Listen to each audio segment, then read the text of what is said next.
In the chill of February 1999, the city lights of Vancouver dimmed as Willie Pickton prowled the shadowed alleys, his sights set on Vancouver's downtown east side, searching for a vulnerable soul, preferably a woman in dire need of cash. Mr. Pickton may well have been prevented from murdering a number of women who died after that date. His target was any woman, be it a prostitute or a drug addict. His keen eye caught a young cocaine addict. Once she was ensnared in his trap, he lured her back to his trailer, a clandestine chamber of horrors cloaked in the anonymity of the night. Once the deed was done, Pickton knew precisely how to ensure his victim vanished without a trace. So, what propelled him to orchestrate such haunting deeds? Was it a thirst for power, a hidden vendetta, or something far more macabre driving this dark protagonist? The unrelenting question echoed through the corridors of fear, demanding answers that seemed to linger just beyond the city's reach. This is the story of a pig farmer killer who killed 49 women and fed them to pigs. Willie was a butcher, but he was suspected of butchering more than just meat. The women he killed were found mutilated, their bodies resembling the animals he slaughtered every day. So let's dive into his story from the beginning. Robert William Pickton, aka Willie, was a quiet Canadian pig farmer who grew up in a family of pig farmers. He inherited the family business, but instead of raising pigs, he used the farm to slaughter his victims. The siblings sold off their inherited farmland, bit by bit, for large sums of money. They had no intention of continuing the family business, and their greed would soon lead to murder. The Pickton kids were notorious for smelling like manure, pigs, and unwashed clothing. They were shunned by their classmates, who called them stinky piggies. Willie struggled in school, both academically and socially. He was a lonely boy with no friends, focused on farm work and caring for the family's livestock. He saved his money to buy a calf at auction, which became his pet and only friend. Willie loved the calf dearly, nurturing it every day. One day, Willie returned home to find the calf missing. Hysterical, he rushed to his mother, who briskly told him to go to the barn. There, Willie discovered the calf's slaughtered body. The incident numbed Willie's feelings, extinguishing any hope he had for human connection and love. For 4 years, Willie kept up his chores and apprenticeship on the Pickton farm, enjoying a relatively happy time, but happiness and normalcy were fleeting on the Pickton farm. On October 16, 1967, Willie learned a shocking lesson. His inexperienced 16-year-old brother Dave, newly licensed, took the family truck for a joyride. While speeding down a country road, he accidentally hit a young boy. After hitting the boy with the family truck, Willie's mother Louise instructed him to get the truck fixed and promised to take care of the boy. She found the injured boy lying on the road and rolled his body into a watery ditch, where he drowned. Although suspicious, the police ruled the death an accident. Willie's antisocial mother had a profound influence on him, shaping his feelings about what he could get away with. Just after his 21st birthday, Willie quit his apprenticeship and returned to the family farm. He continued his farm chores, adding a new task to his list: buying and slaughtering pigs at auction. Willie's work often took him to West Coast Reduction, a rendering plant near downtown Vancouver. After trips to the plant, he would often visit the seedy neighborhood of Low Track, a place known for its prostitutes and drug addicts. There, he could pay for companionship, affection, and sex, things he couldn't get anywhere else. Driven by restless boredom and dark desires, Willie Pickton butchered pigs by day and hunted prostitutes by night. The women of Vancouver's seediest neighborhood became his easy prey. Willie Pickton was a master butcher, both by day and by night. His days were spent slaughtering pigs on the family farm, but his nights were spent hunting a different kind of prey: prostitutes in Vancouver's seedy downtown east side. Willie had two faces. By day, he was a simple farm boy, tending to livestock and working the land. But at night, he transformed into a big spending boss of a seedy nightclub, handing out money and drugs to all and sundry. His routine was predictable, if not disturbing. In 1978, Willie Pickton's life changed abruptly. His parents' health had been failing for some time, and in January of that year, his father died. Soon after, his mother became terminally ill with cancer. As Willie took care of her, he saw this once all-powerful woman become sickly and frail. Willie Pickton's life was a bucolic one, with a steady stream of women coming and going. His poor hygiene didn't bother his friends, who were mostly people who wanted things from him. Pickton would often pay them with money and drugs to clean his trailer or help around the farm, but they never had sex with him, and he wanted it, badly. One evening in 1980, Pickton was cruising the streets of the east side when he spotted a young girl on Hastings Street. He picked her up in his truck, and, according to the girl, quickly turned violent. He attacked her with a knife, going on to rape her, and then threw her out into a parking lot. Willie Pickton saw prostitutes as no better than pigs. He thought of them as lowlifes. Despite his newfound lust for violence, this alleged attack seemed to satiate Willie's desires. For over a decade, he resumed his routine of days on the farm and nights on the town. In 1996, Willie and his siblings registered a non-profit charity called the Piggy Palace Good Time Society. They claimed to organize special events for service organizations, sports teams, and other worthy groups.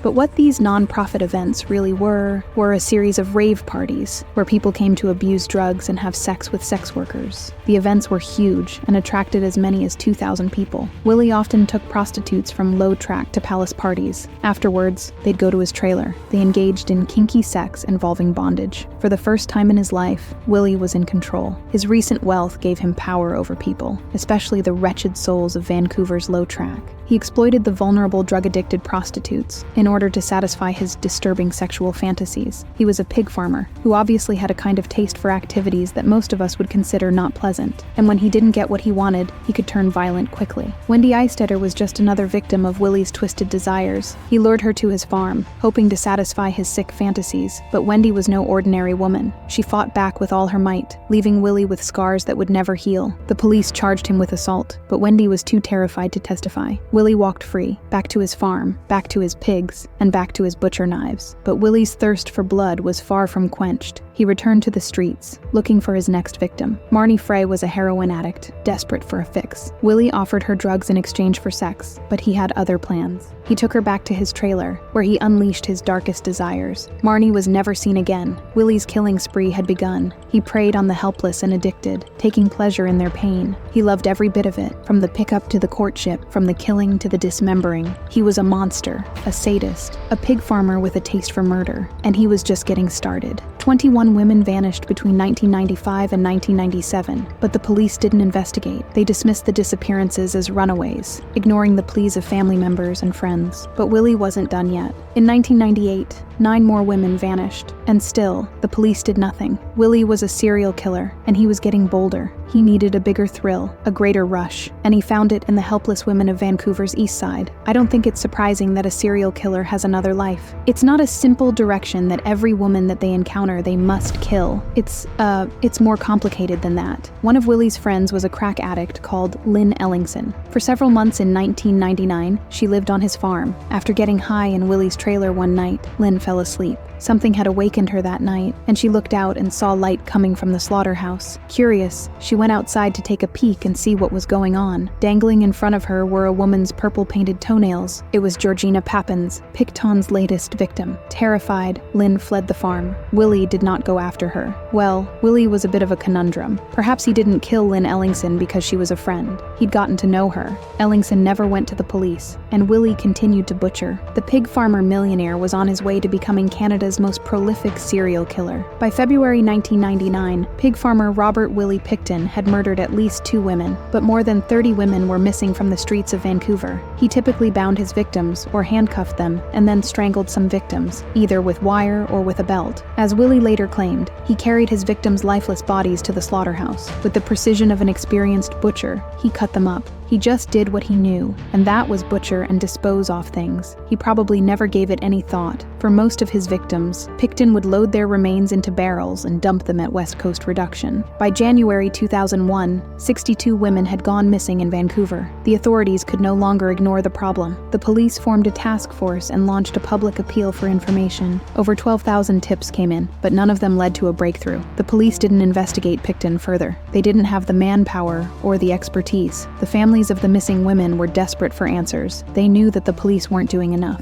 The Vancouver Police Department was out of its depth. They didn't know how to investigate a serial killer. They didn't have the manpower, the resources, or the expertise. Their records were a mess, and they didn't even have a DNA bank to check the identity of the victims. Finally, on the 1st of February 2002, investigators got an unexpected lead. A truck driver, who occasionally worked at the Pickton farm, told an officer that he'd once seen illegal weapons in Willie's trailer. Curious to learn more about a potential potential murder suspect, the police obtained a search warrant. They had to move very, very carefully. They didn't want to lose this one. 4 days later, the Vancouver police closed in on the Pickton property. Their gruesome discoveries would trigger the largest forensic investigation in Canadian history. In February of 2002, when the police visited the farm with a search warrant, they found multiple items belonging to the missing women. Willie and his brother David Pickton were arrested on charges of owning illegal weapons. While they were later released, police maintained surveillance on the brothers. On further investigation, police suspected Willie of a series of murders of the various missing women, and over the course of the year, Willie was charged for a total of 15 first-degree murders. Over the next 3 years, by October of 2005, the tally of the first-degree murder charges had gone up to a staggering 27. Excavations at the farm continued for over a whole year and cost about $70 million, making it one of the most expensive investigations in Canada's history. While not a lot is known on the exact details of each murder, it is believed that Willie would engage the sex workers in sexual activities, and in the middle of the act, get upset at them by blaming them for petty thefts or other wrongdoings. He would then escalate the altercation and handcuff them before stabbing them to death. He would put the bodies through a wood chipper and feed them to his pigs. Some of the resulting bits of flesh were also mixed with pork mince and sold to friends and family as pork mince. After his arrest in February 2002 and the thorough investigation that followed, the result was 27 charges of murder. However, Willie is believed to have admitted to an undercover officer during the investigation that he had killed as many as 49 women, and that his arrest was a result of him being sloppy when going for his big 50th kill. This confession was actually captured on tape by the undercover officer who posed as his cellmate. In the trial that began in January 2006, Willie pleaded not guilty of all 27 charges, but was eventually found guilty for 6 counts of murder, and in December 2007 was sentenced to life with no chance of parole for at least 25 years. This was the maximum punishment for second-degree murder, and equal to the sentence which would have been imposed for a first-degree murder conviction. Willie and his lawyers made multiple appeals right up to the Supreme Court of Canada, but the convictions and sentence were upheld, and his appeals were dismissed by the Supreme Court as well. Willie drew further disgust and public uproar when he started to publicize a book titled Pickton, in his own words, up for sale on Amazon.com. The families of the other 43 victims who had already been upset with authorities for not being able to charge him for these remaining murders felt further aggrieved when possibly the worst serial killer in history had the audacity to claim innocence for crimes that he had already admitted to committing. In 2016, a film was released on the life of Willie in the name of Unclaimed or On the Farm in different markets. Work had begun on the movie in the year 2015, based on his biography by Stevie Cameron's On the Farm. In terms of his last known whereabouts, Pickton was transferred to a Quebec prison in 2018. He is alive today, aged 71, having claimed close to 50 innocent lives. He probably remains one of the most infamous and ruthless of a long list of serial killers, up there with the likes of Ted Bundy and John Wayne Gacy.